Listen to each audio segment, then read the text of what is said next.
اس دوران اسے کسی ذریعے سے یہ اطلاع مل چکی تھی کہ وہ خیر خیریت سے فرانس پہنچ گئی ہے۔ ایک جہاز جو انڈیا جا رہا تھا اس کے ذریعے اس کے لیے ایک پیکٹ اور جینی کا خط اسے ملا۔ خط میں اس نے بڑے دھیان سے یہ کوشش کی تھی کہ وہ کوئی ایسی بات نہ لکھے جو اس کی دونوں ماؤں اور پال کے لیے پریشانی کا موجب ہو، مگر مادام کو محسوس ہو ہی گیا کہ اس کی بیٹی وہاں خوش نہیں ہے۔ اس نے لکھا تھا، میری پیاری محبوب ماں، میں نے پہلے بھی آپ کو متعدد خطوط لکھے ہیں مگر مجھے کسی کا جواب موصول نہیں ہوا ہے۔ مجھے اندیشہ ہے کہ وہ آپ کو ملے ہی نہیں۔ خدا کرے یہ خط آپ کو مل جائے۔ جدائی کے بعد میں نے بہت آنسو بہائے ہیں جو پہلے کبھی روئی ہی نہ تھی۔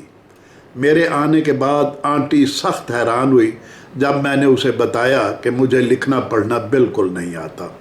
اس نے پوچھا کہ میں نے اس دنیا میں آنے کے بعد 15 سالوں میں کیا سیکھا ہے، تو میں نے اسے فرینکلی بتا دیا کہ میں گھر میں جھاڑ پھونک کر سکتی ہوں،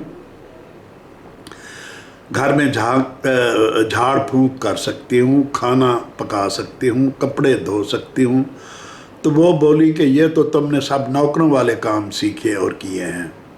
اگلے دن اس نے مجھے پیرس کے قریب ایک نہایت شاندار دینی مدرسے یعنی ایبے کے بورڈنگ میں داخل کرا دیا، جہاں اب میں بہت سارے علوم میں مہارت حاصل کر رہی ہوں، مثلا تاریخ، جغرافیہ، گرامر، ریاضی، گھوڑ سواری اور بہت کچھ، مگر مجھے اس کی زیادہ سمجھ نہیں آتی۔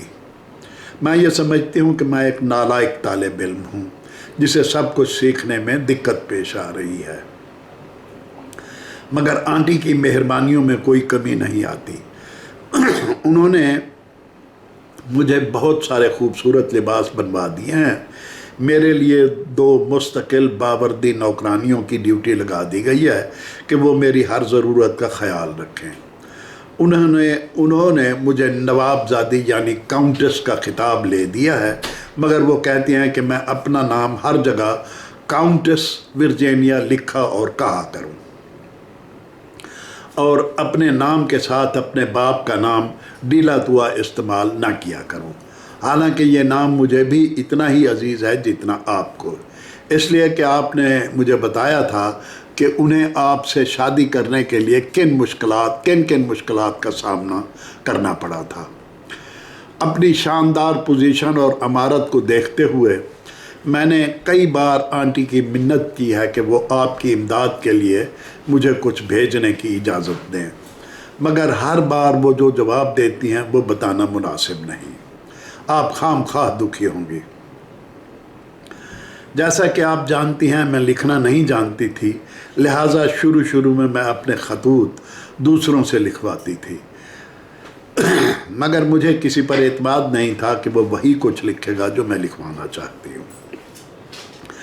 میں نے اپنی ساری توجہ لکھنے پڑھنے میں لگا دی اور قدرت نے میرا شوق اور میرا مقصد دیکھتے ہوئے میری مدد کی اور جلد ہی میں خط لکھنے کے قابل ہو گئی۔ میں نے اپنے پہلے خطوط پوسٹ کرنے کے لیے یہاں کی ملازماؤں کے حوالے کیے تھے، مگر میرے پاس یہ یقین کرنے کی مناسب وجوہ ہیں کہ انہوں نے میرے ساتھ سارے خطوط جا کر آنٹی کو دے دیے جو انہوں نے پوسٹ نہیں ہونے دیے ہوں گے۔ آنٹی سے آپ کی خوشی دیکھی ہی نہیں جاتی ہوگی۔ اس بار میں نے اپنی ایک اقامتی سہیلی یعنی بولڈر فرینڈ کو خط پوسٹ کرنے کو کہا ہے۔ میں اس کا پتہ آپ کو بھیج رہی ہوں، اس کی معرفت آپ کے خطوط مجھے بھی مل جائیں گے۔ آنٹی نے مجھے کسی سے بھی خط و کتابت کرنے سے سختی سے ساتھ منع کیا ہے، کیونکہ ان کے خیال میں اس سے میری تربیت میں فرق آ جائے گا، جس طرح وہ میری کرنا چاہتی ہیں۔ کسی کو بھی مجھ سے ہاسٹل میں ملنے کی اجازت نہیں ہے سوائے آنٹ کے اور ان کے ایک بوڑھے رئیس دوست کے، جسے میں بہت پسند ہوں، جبکہ وہ مجھے ایک آنکھ نہیں بھاتا، وہ بوڑھا رئیس آدمی۔ میں عمارت کی ایک شاندار زندگی گزار رہی ہوں، جبکہ میرے پاس پھوٹی کوڑی بھی نہیں ہے۔ آنٹ کا خیال ہے کہ اگر مجھے کچھ رقم دی گئی تو میں اسے فضول مقصد کے لیے خرچ کر دوں گی۔ کیا میں نہیں جانتی کہ فضول مقصد سے ان کی کیا مراد ہے؟